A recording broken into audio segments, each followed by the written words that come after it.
Hello and welcome to Browse here on Kafeero.tv. I'm your host Angie, and today we have a fantastic guest by the name of Alan Muhumuza, who's from Kiira Motors. If you haven't heard about it, he's about to explain what this is going to be all about. If you've heard about electric cars, then don't move away from your seat. He is also the marketing and sales manager as well as the vice president, and he is going to tell us more about electric cars in Uganda. Alan, welcome. Thank you, Andy. Yeah. So, Kiira Motors, can you tell us more about it? I don't want people to get it confused with Kia. This is Kiira Motors, right? So Yes. Can you tell us more about Kiira Motors? Kiira Motors Corporation is a presidential initiative for automotive manufacturing in Uganda. Okay. And we are, in a nutshell, in the business of making cars right here in Uganda. Okay, so I understand you built the first electric vehicle in Africa, which is the Kiira EV, and that was 2011. And then you also built Africa's first hybrid vehicle, which is the Kiira EV Smart, that was in 2014. And then Africa's first solar-powered bus, 2016. Yeah. So you've achieved quite a lot in terms of being the first in Africa. But talking about electric cars, I was watching The Economist yesterday, and they say 2018 is actually the year where the electric car is being embraced. Would you say that is also going to be the same for Uganda? Because it still seems quite far away. Is it something that we are ready to accept? Yes, I think looking at the global scale, it is true that 2018 is going to be a very interesting year for electric mobility. We are seeing so many startups, especially in the Western countries. Yes. So many startups in that space. But looking at Africa and Uganda in particular, it's possible for us to start seeing some of these electric vehicles on the road in 2018. Okay. In Africa, it's actually already happening. If you go to like Morocco, Algeria, South Africa, you'll find electric vehicles already on the road. Okay. But in Uganda, 2018, because we as Kiira Motors, we are saying we want to start production of our vehicles, especially the bus, in 2018. Okay. And we are open to actually, if a client came to us and said, I want an electric bus, we will actually deliver an electric bus. Okay. If they want a diesel bus, we will deliver a diesel bus. In terms of embracing this technology for Uganda, the reality is it might take a while, but I will not be surprised if someone brings an electric vehicle in Uganda in this year. Okay, that will be interesting. And then when we talk about electric cars, they're taking over the world. What is the advantage of having an electric car over, let's say, a fuel-powered car? Why are they becoming so popular? I think now is the time where we are seeing awareness in terms of sustainable solutions globally. And mobility is not an exception. We have seen so many companies world over, even the traditional car makers like Suzuki or Toyota or Mercedes beginning to go electric. Yes. Now, in terms of the advantages that has, of course, if it is to the manufacturer, of course they're making their money. Yes. But for the consumer, because if it's an electric vehicle, you're not dealing with things to do with engines, you're not dealing with, so that the maintenance of the engine is not there anymore. Wow, that's cheap. Yeah, it's actually, in terms of operational expenditure of the vehicle, of an electric vehicle, if you compare it to a fuel vehicle, you're spending way less maintaining an electric vehicle than maintaining an internal combustion engine vehicle. Right. But also when it comes to the fuel, the cost of fuel, because we're seeing the cost of fuel skyrocketing over the years. Yes. Of course, that's also to do with the scarcity, because the more we mine, the more we extract this oil from the ground, the levels keep going down, and they don't just replenish themselves overnight. Yep, that's true. But there's abundance of sources of electric energy all over. There is wind, there is solar, there are so many hydro, and all these are sustainable sources. So the cost of electricity continues to actually go down. Okay. So even when it comes to fuel, the consumer will be spending less to run his vehicle. Speaking of oil, Does that mean with the emergence of electric cars, there's going to be, should we call it, less requirement for oil? So basically, Uganda has just recently discovered oil. But we also understand that the more electric cars take over, the more there'll be less need for oil. So, and if you realize that some countries are powerful because, well, they have oil. So do you think that then with the emergence of electric cars, there's going to be a power shift? If you look at countries like Nigeria, Arab countries, which, you know, they strive on or thrive on oil. But with the emergence, like I said, of these electric cars, what do you think the oil game is? Like Uganda, we were planning to make a lot of money on oil, but yeah, so that kind of makes us think twice. Should we look into... are we doing the right thing? Yes, should we now look into getting energy sources apart from fuel? I mean, oil, should we look at something else? What's your take on that? Well, it is true that in terms of byproducts of crude oil, petroleum, diesel constitute about 80%. Yes. And the rest really go into plastics and fertilizers and all the other active products. And it's also true that we are seeing a shift in terms of new vehicles. Yes. But that's the key word, new vehicles. Yes. There are vehicles that are already in the market right now. In 2016, globally, there was a sale of about 750,000 electric vehicles. Wow. But in comparison, there are about over 90 million fuel cars. Yes. Yeah. So all those 90 million will still be they'll still be in the market even after 10 years from now. Because when you look at Uganda, for example, on average, we import about 40,000 vehicles per year. And of those 40,000, about 85% of the vehicles that are on the road currently are used vehicles. Oh. Yes, with an average age of about 16 years. Wow. So when you see, it's true that we're going to see a shift, but the demand for oil might not go down because all these vehicles that have already been manufactured will still be on the market, and they'll still be demanding for oil, even as the oil deposits continue to go down. So the oil price is actually going to keep going up, and the demand will stay there, but it will be more expensive over time to actually have a fuel vehicle. Okay. So electric cars, I understand they use lithium batteries. Can you go a bit into that? I guess that's the difference. Like you talked about the engine. And I was watching something on YouTube, and basically they said, you know, you have all these batteries lined up at the bottom of the vehicle. Yes. And if you notice, we talked about something called lithium. Yes. Maybe you could shed more light about that and explain to us, you know, lithium, cobalt. We understand that cobalt is used for the lithium batteries, and most of it is found in Congo. And now you're talking about like oil and minerals always being used and can be replaced. Now, if cobalt is the most used, and Congo has about what, three quarters or something like that, or 2/3 of the cobalt needed to make these is it sustainable that one country should supply the rest of the world with this mineral?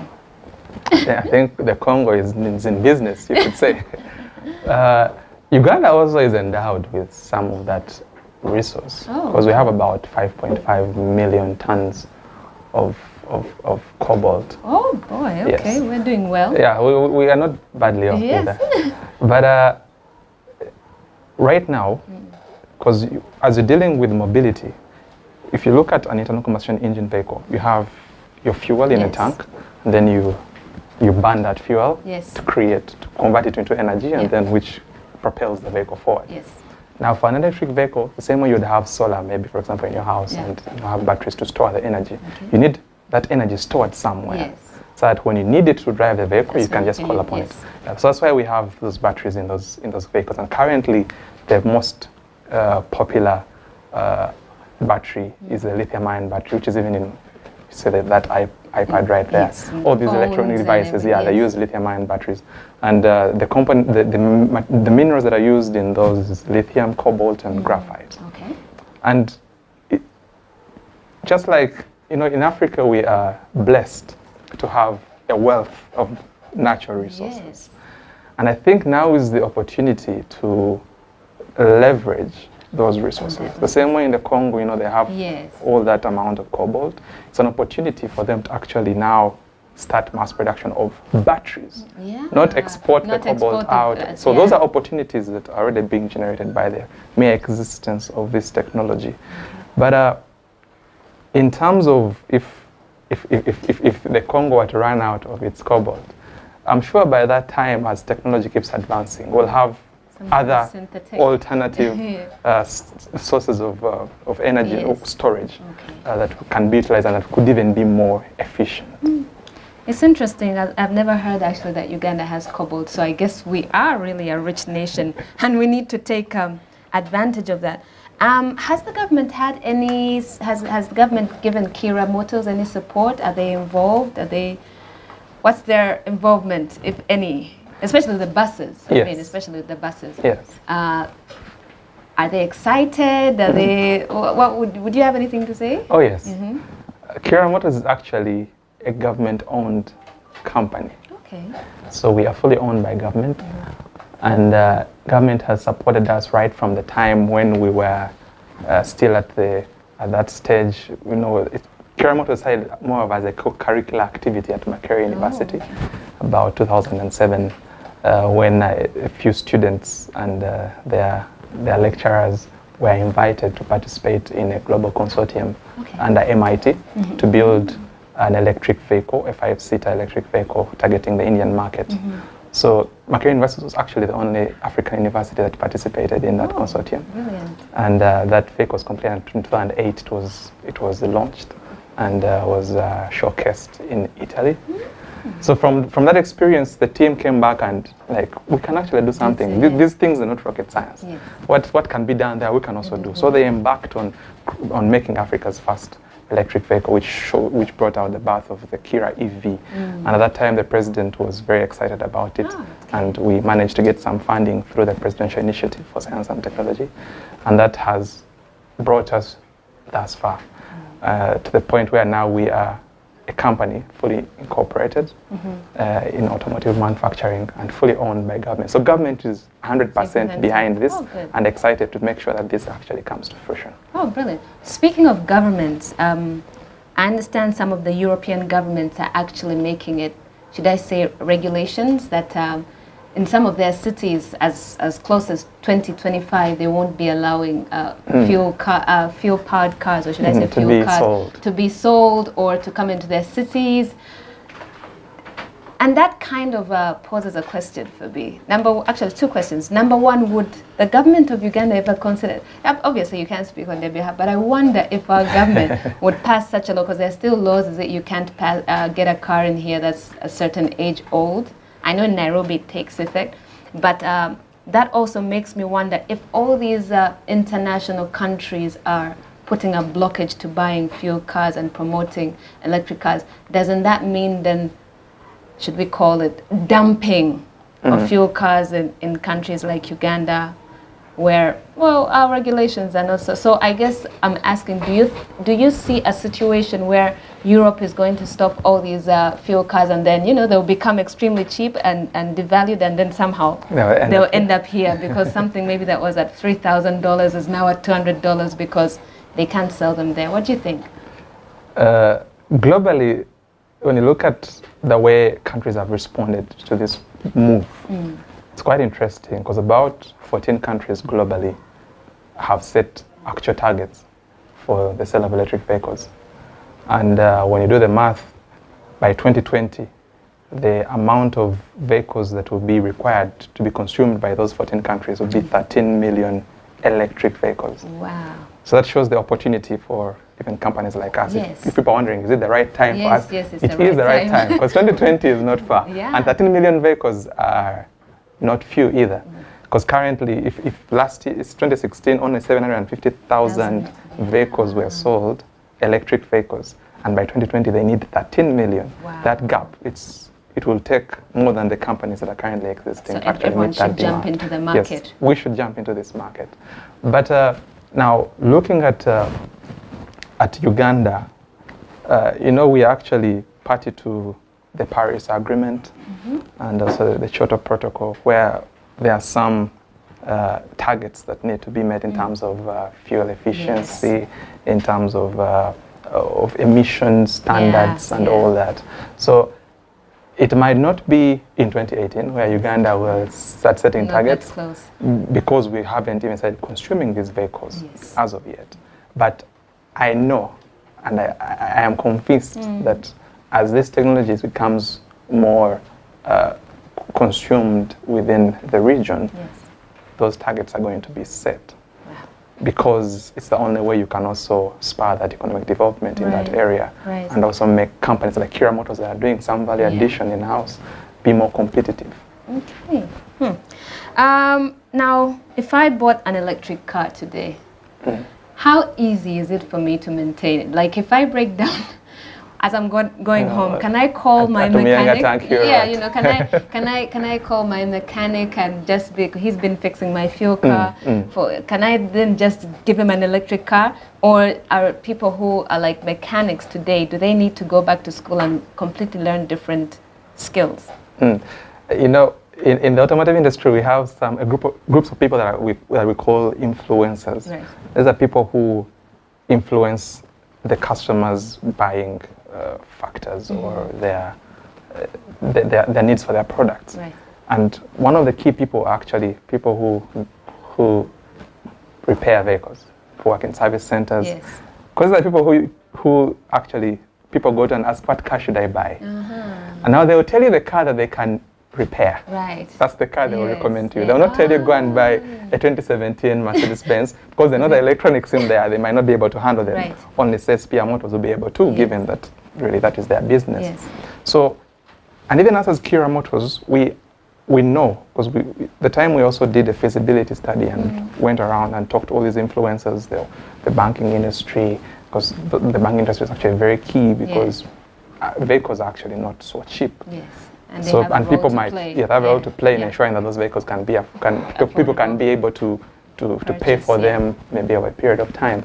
So in the time we did that study, we actually realized that these influencers who are in service centers, they don't have the skill to actually repair the new technology vehicles.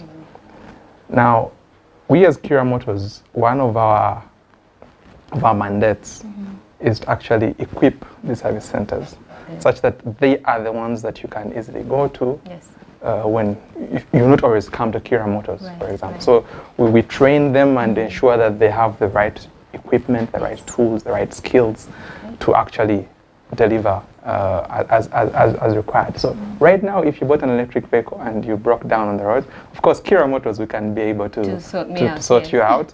But in terms of these other Juaka, these other people who are down in Katwe, or they might find some challenges because the technology is really new.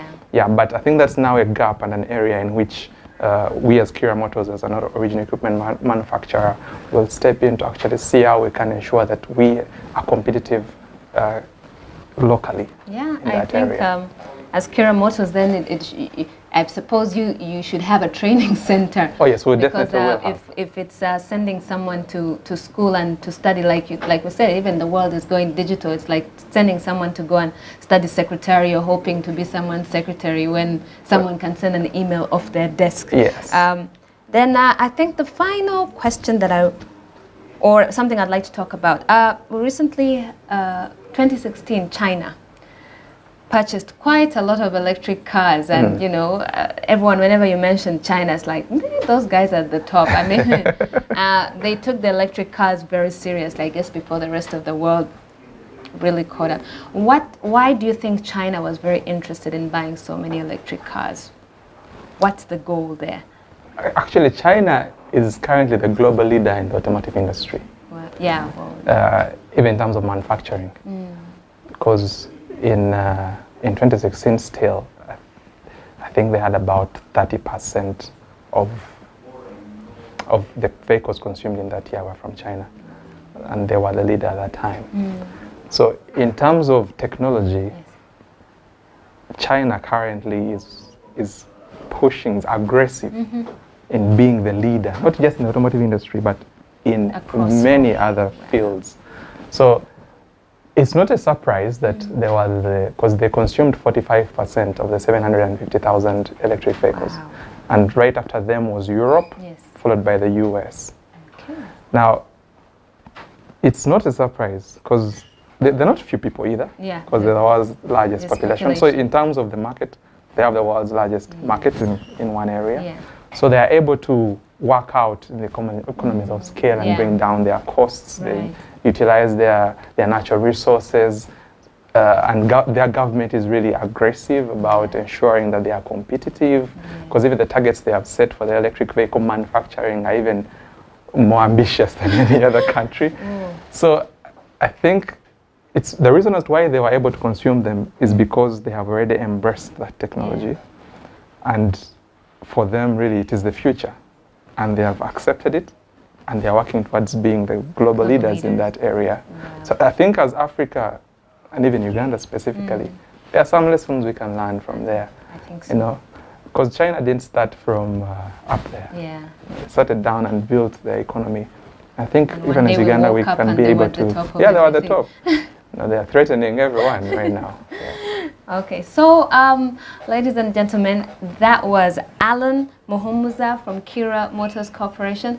Thank you so much for visiting us and shedding light on electric cars and the future of cars, and most importantly to me is pointing out that even when you're studying maybe to be a car mechanic, once again times have changed, and I guess new education is needed, and we hope that you will be able to promote that education to the young people, because I know many people look at vocational skills. And let's see where we end up, and I hope we'll hear more about cobalt being mined, and that we can take advantage of that.